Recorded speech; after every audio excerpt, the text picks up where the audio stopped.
Hello everyone. Today's lesson we're going to do it in 3 parts. So part A is going to be about solving triangles, and we'll do a part B on angles of elevation and depression. And the last part, part C, we're going to talk about solving what we call double triangles or just 2 triangles together. So for part A, we'll talk about solving triangles. And to solve a triangle, it means you find all 3 of its side lengths and all 3 of its angles. Naturally, you're going to be given some of those, usually 3. So let's just take up an example right now, and we'll work through solving it. They're all done fairly similarly. Your tools, you would use Pythagorean theorem if possible, your trigonometric ratios, sine, cos, and tan, and also your knowledge of angles, the fact that triangles add up to 180 degrees. Okay, so I'm just going to draw a diagram out, and then we'll continue. Okay, so there's the triangle. We see we have 15, 8 as 2 sides, and a 90-degree angle. So how are we going to proceed? Well, you always have options. One of the first things you could do is you could do Pythagorean theorem, and you could get this hypotenuse. And that's fine, that'll work. But at some point you're going to need angles. And I'm going to start with finding angle A. So angle A right there is my first goal. So first say step 1, angle A. And angle A here, his opposite is 8. The hypotenuse never changes regardless of reference angle. And 15 is my adjacent.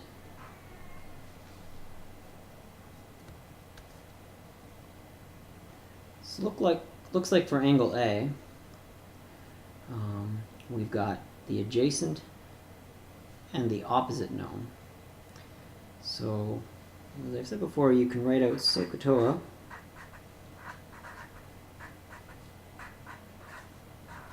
and you can go through and check. For reference angle A, I have the adjacent,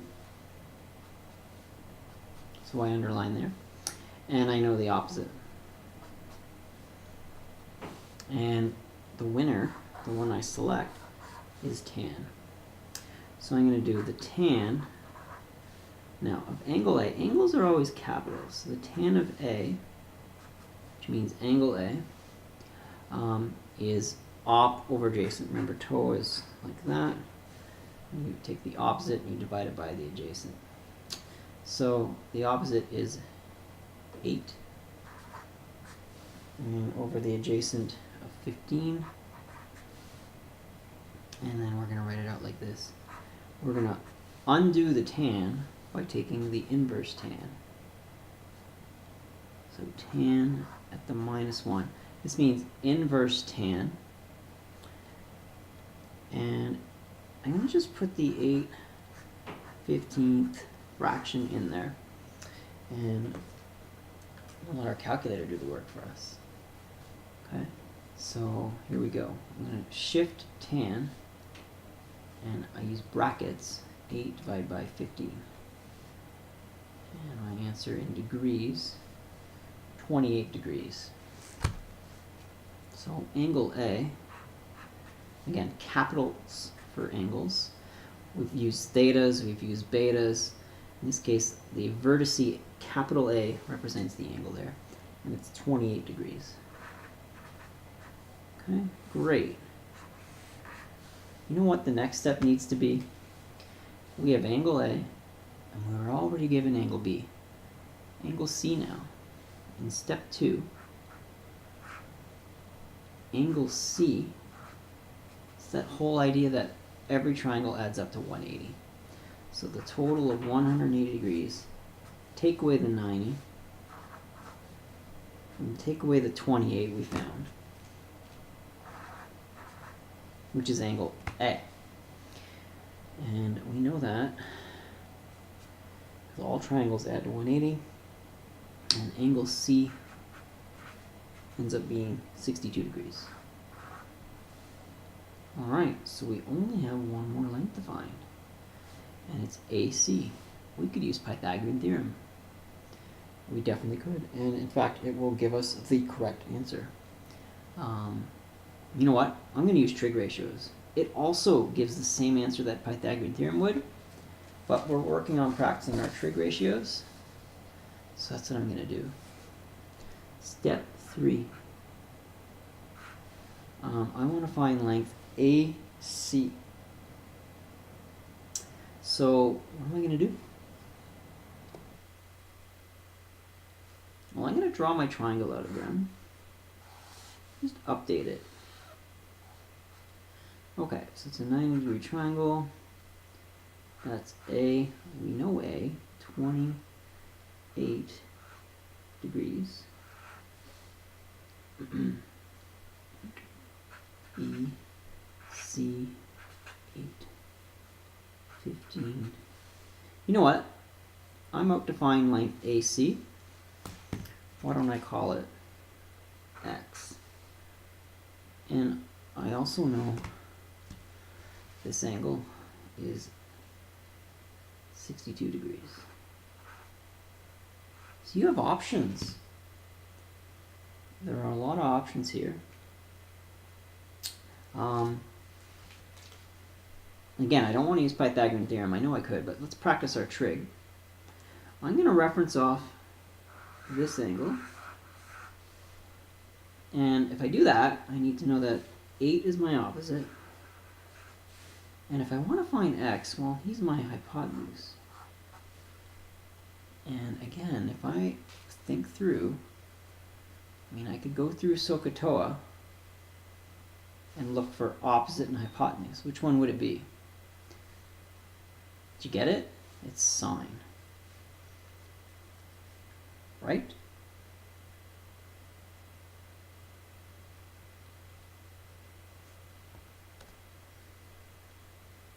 Okay, so if we work with this, like I said, it's O and H, and that's a sine. So the sine 28 degrees is 8 over x. You cross multiply that in, you get x times sine 28 degrees equals 8. You'll have to divide out sine 28 degrees, both sides.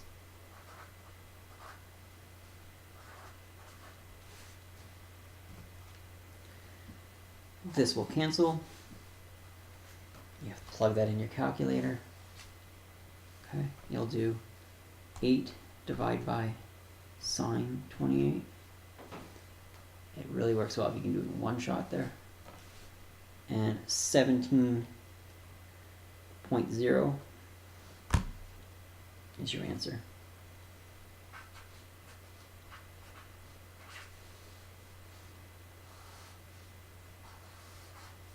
Okay, you have all the known values of the triangle. Each triangle has 6 possibility for knowns. I mean, the 3 sides and 3 angles. We started with these 3, and we found the other 3. So you've solved the triangle.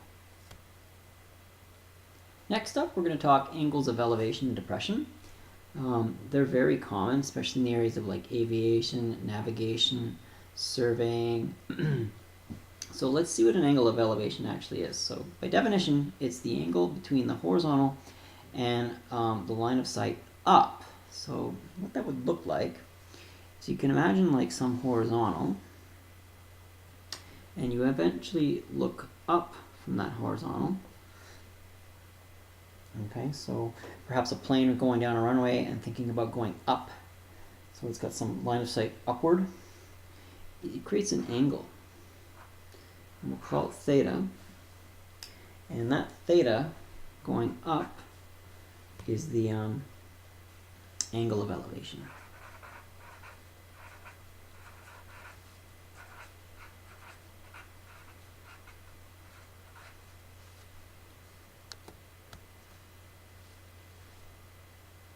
This is often abbreviated as LOS, so your line of sight. Okay, your line of sight.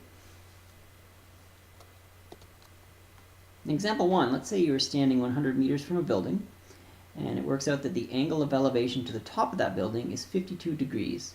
Let's find the building's height. You're always going to want to start these questions with a sketch, a diagram, and in that diagram you'll end up with a 90-degree triangle and you'll do your trigonometry on it. So this is what this would look like, a simple sketch. So you've got a building. Let's draw like a skyscraper-like building. We'll draw the ground. And you're standing 100 meters from there. So maybe you're standing over here. And that's 100 meters away. Okay. It says the angle of elevation to the top of the building. So as you stand there, you look up, and that creates an angle of elevation. You're like, line of sight points upwards. So you're looking up at the top of this building, and you would do this. And that there is like your line of sight. And you've got your angle of elevation on top of the building, which is 52 degrees. So right here, 52 degrees. Okay, and it asks, find the building's height. Well, the building's height, here's the building. You've essentially got to find from here to here. And that value is x. The building's height. Okay, so we'll say the building's height here is x. If you look at this, you've got a 90-degree triangle. Not for real, but we model it as a 90-degree triangle. And we use trigonometry to solve it. For those of you who can't see the triangle, I'll just pull it out from the application, turn it into a mathematical triangle. So it's like I'm taking this triangle out of here. 52 degrees, that's 90. We know from here to here is 100, and we want to find that value. We're going to need some trigonometry. So let's start labeling our triangle. There's the reference angle, and opposite that would be right here. The long side's the hypotenuse, and this is your adjacent. So who are we going to need?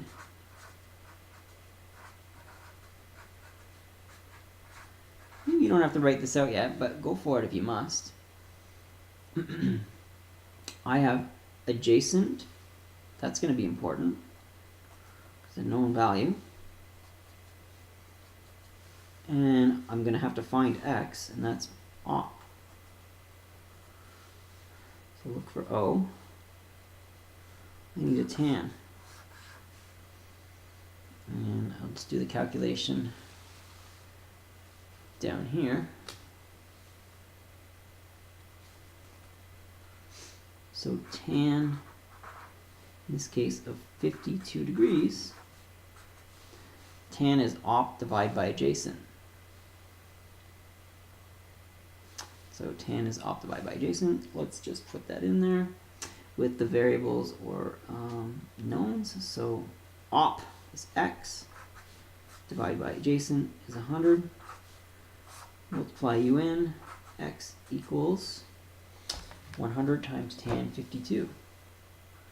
So 100 times tan 52. 127.99. Let's go with 128. We round that. It is a building. It's quite high. We'd probably want to use meters. So it's 128 meters.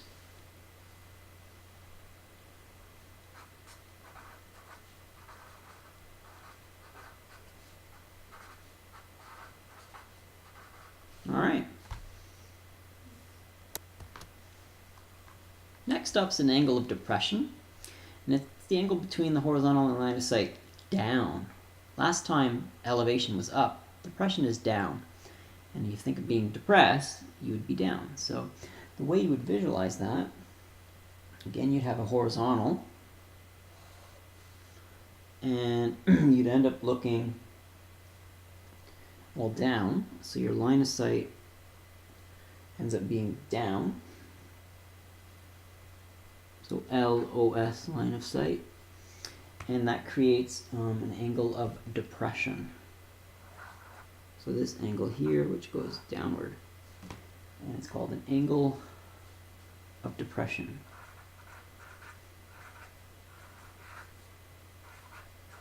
You depress stuff down, like depressing a button down, and it makes me think of going down. So if an airplane was flying and it was going to descend to land, there would be an angle of depression.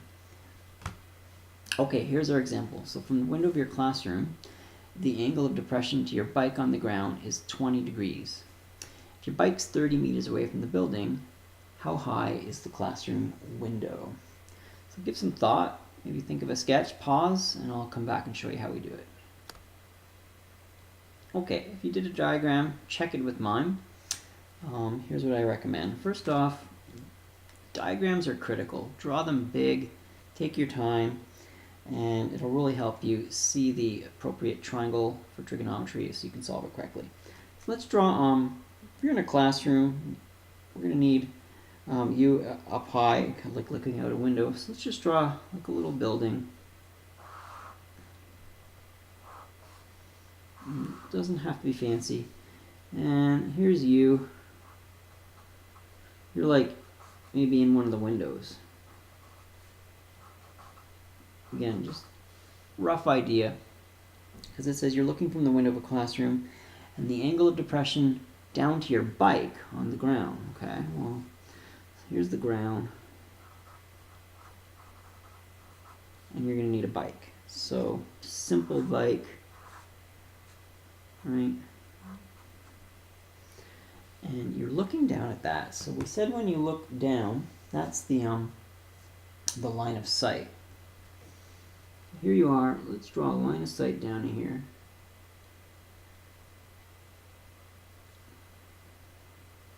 Okay, and there it is.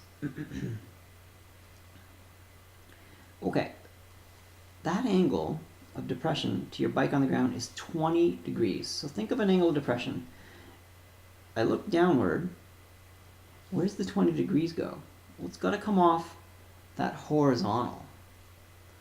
So if I'd have looked horizontally, I would have looked that way. That's the horizontal. So when I looked downward, I did not look horizontally, I looked down. I looked downward and I created an angle of depression, and that value there is given, and it's 20 degrees.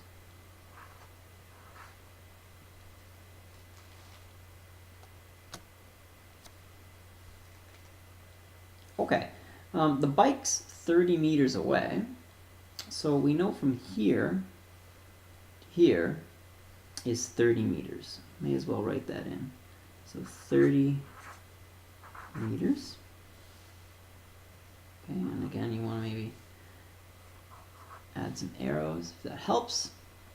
All right, well, where are we going now? How high is the classroom window? All right, well, that means we want to go from the ground up to where we are. So we're going to kind of say that's this length here.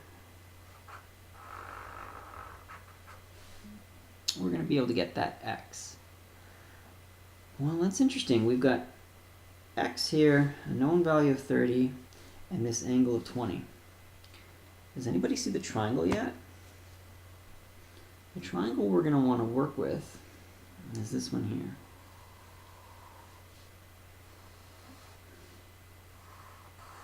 Okay. Makes a 90-degree angle right there, and it's this orangish color. Thing is, though, we know the height of that triangle. We've got this base, but we don't seem to have any other angle in it except for the 90-degree one. This is where I'm going to remind you of a rule called the Z rule. And if you remember your Z rule, it's this. Z makes two parallel lines, this line here and that line there, and it always works out that this angle and this angle are the same. So if you look over here, can you see a Z? Well, here it is. If you go from here, up to here, over there, you form a Z. I'll do it again. There's the Z. And by Z rule, that 20-degree angle there is also this 20-degree angle here. Now in your orange triangle,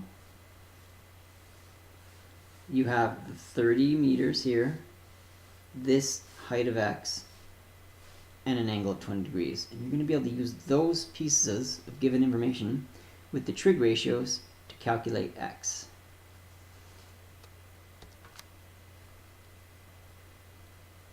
So since this is a busy diagram, I recommend you redraw the triangle we're concerned with, so the orange one. So I'm going to redraw.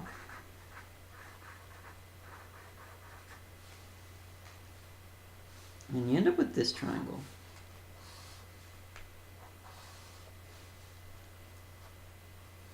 So it's this one here, 90 degrees.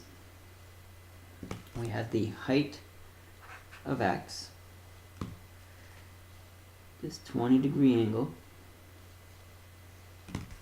this is 30,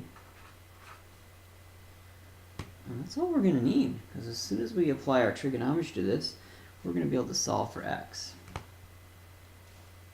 So if that 20 degrees is a reference angle, you go opposite it and you end up at X.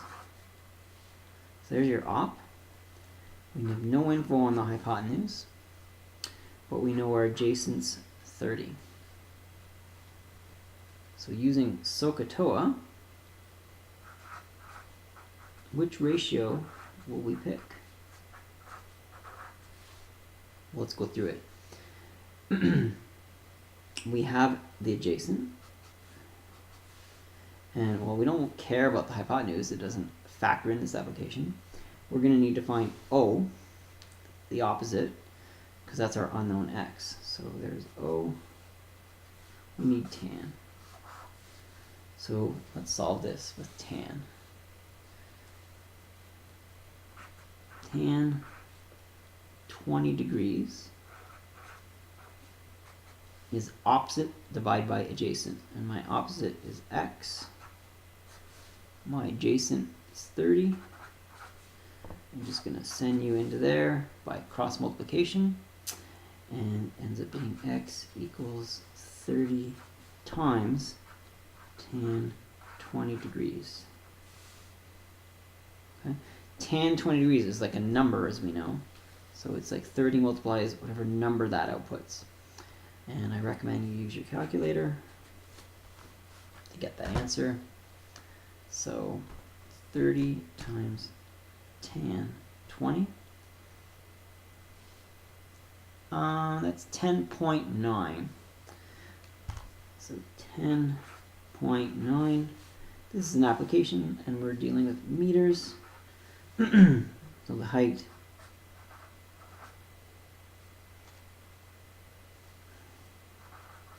we have it 10.9 meters, which is a reasonable number. We'll always aim to give you reasonable numbers that work out and fit the application in question. Moving on to part C of the lesson, we'll deal with problems with two triangles. So here's the diagram we're going to deal with. We've got this first 90-degree triangle, and his vertex is touching the vertex of the second 90-degree triangle. And it asks us to find side X, though there are other unknowns. There's angle W unknown here, and angle Y unknown there. And there's a 110-degree angle between those two triangles as shown. Please draw the diagram, and we'll continue from there. Okay, so here's the strategy I recommend. Normally with these problems with two triangles, you'll start by getting some info out of the one triangle, and as you do that, it'll allow you to bring that information over towards the second triangle. Each question's got its own little unique twist, and only through practicing will you get better at it. The other thing you want to keep in mind is angle rules. So a triangle adds up to 180. You'll also want to make sure you know how your straight lines, that's a hint for this question, what's the angle of a straight line? Okay. And let's just dive in and we'll see what else. Obviously, we're going to need our trigonometric ratios. You can always consider Pythagorean theorem, all those tools at play. Okay, so the first step to solve this one is the following. I'm going to start with this triangle here, and I'm going to get my angle W. So if I get angle W, I'm going to reference off him. And I'm just going to see here, W, well, opposite him would be this 9. And the long guy is always the hypotenuse. And once again, you're always keeping that SOHCAHTOA memory aid in mind. I'll just write it out.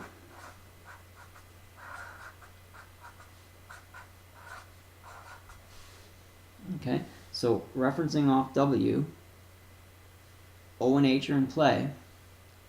You need sine. Okay, so that's the sine of angle W. And sine is op divided by hip. So 9 divided by 15. Okay, to solve for W, you'll need to do the inverse sine of 9 over 15. And you can do that right in your calculator. You have a couple options. You can do 9 divided by 15, and that's 0.6. Let's do it that way.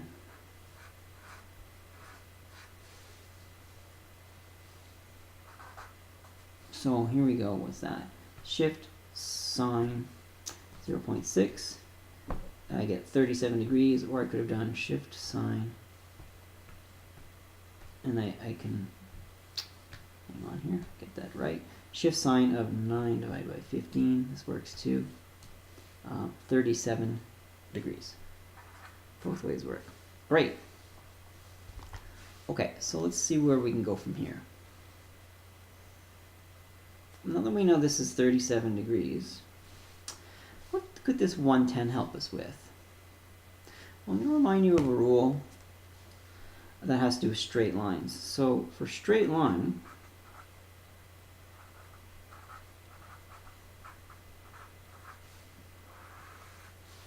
what is the angle measurement for a straight line? It's actually 180 degrees. So if you use that as sort of our strategy to find y, you can do the following. We know W now. We've realized it's 37 degrees.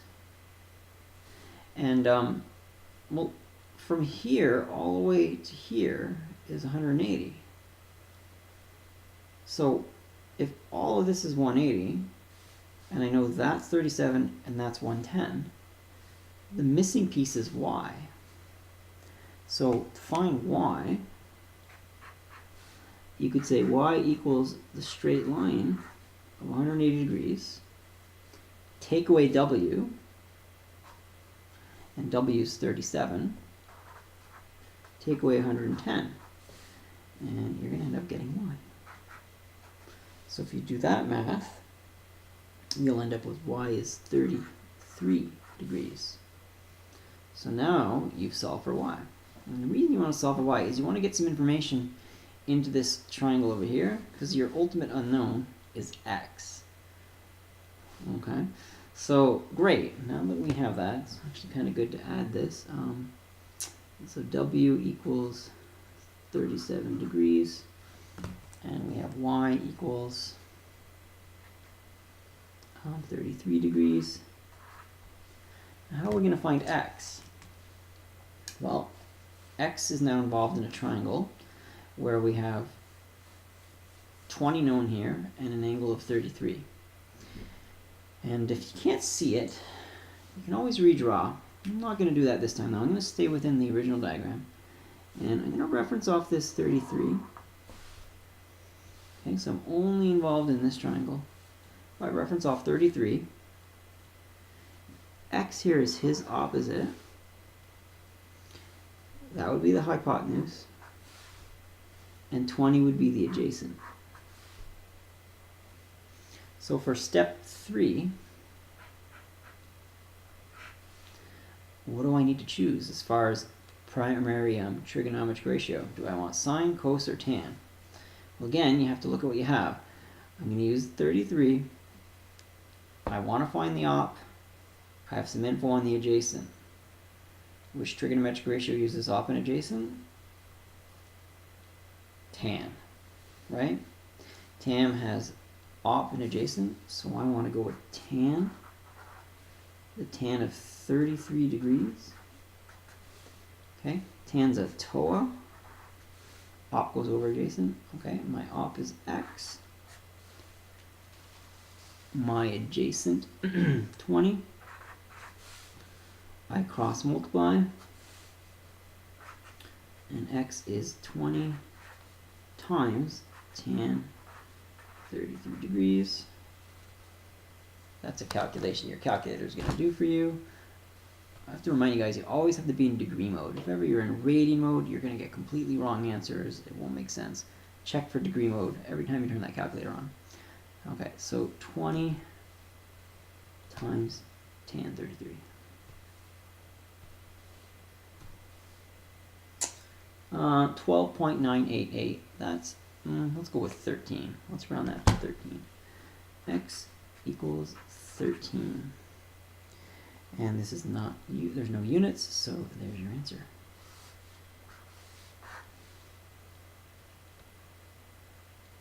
For example 4, here's the diagram you'll want to draw out. And you want to find side AB. So you only want to find this piece here. And I'll let you guys try that. We'll take it up in class. If you happen to challenge yourself and get the answers, this is what you're looking for. So x will be 119.2, y is 36.4, and ultimately AB is 82.8. So bring your questions to class. Lots of practice to do. See you soon.